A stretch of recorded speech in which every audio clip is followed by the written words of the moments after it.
ಹಣ್ಣಂಗಡಿಗೆ ಹೋಗ್ಬಿಟ್ಟು ಕಲ್ಲಂಗಡಿ ಹಣ್ಣು ತೊಗೊಂಡು ಬಂದೆ. ಇದೇನು ಅರ್ಧ ಕಟ್ ಮಾಡಿಸಿದೀನಿ ಅಂತ ನೋಡ್ತಿದ್ದೀರಾ? ಮ್ಯಾಟ್ರ್ ಇದೆ.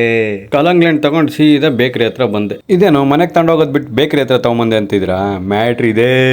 ಬೇಕ್ರಿ ಹಣ್ಣು ಕೊಟ್ಟೆ. ಫುಲ್ ಗಾಬರಿ ಆಗ್ತಾವನ ಅಣ್ಣ.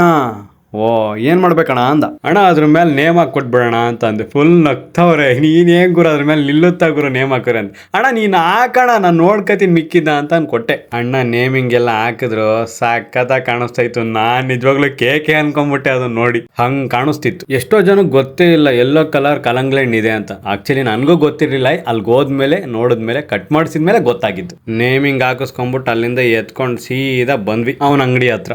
ಏನ್ ಪ್ರೀತಿ ಗುರು ನಮ್ಮ ಮೇಲೆ, ಎಂತ ದೊಡ್ಡ ಕೇಕ್ ತಗೊಂಬಂದಿದ್ಯಾ ಗುರು ನೀನು ಅಂತ ಅನ್ಬಿಟ್ಟು ಒಳಗೆ ಫೀಲ್ ಅವನ್ಗೆ. ಪದೇ ಪದೇ ಕೇಳ್ತಾನೆ, ಏನ್ ಗುರು ಯಾವ ಕೇಕ್ ಗುರು, ಹಿಂಗೈತೆ ಹಂಗೈತೆ ಅಂತಾನೆ. ಕೊನೆಗೂ ಕೇಕ್ ನ ಓಪನ್ ಮಾಡಿಸ್ದೆ. ಫುಲ್ ಗಾಬರಿ ಶಿಷ್ಯ. ಹೋಗು ಪಕ್ಕದಲ್ಲಿ ನನಗೆ ಗೊತ್ತಿಲ್ಲ, ಅವನು ನಗ್ತಾವನೆ. ಹೋಗು ನಾನು ಐಸ್ ಕೇಕ್ ತಗೊಂಬಂದಿರ ಅನ್ಕೊಂಡ್ರೆ ನೀವೇನೋ ಕಲ್ಲಂಗಡಿ ಹಣ್ಣು ತಗೊಂಬಂದ್ಬಿಟ್ಟಿರ ಅನ್ಬಿಟ್ಟು ಅವನು ಕಲ್ಲಂಗಡಿ ಹಣ್ಣಿಗಿಂತ ಐಸ್ ಬೇಕೆ ನಮಗ ಅಂತ ನಾನು ಖಾಲಿ ಆಗಲ್ಲ ಅನ್ಕೊಂಡೆ. ನೋಡ್ರಿ ಮಟನ್ ಪೀಸ್ ತರ ಬಾರಿಸ್ಬಿಡೋಣ ಎಲ್ಲ ಕೂತ್ಕೊಂಡು.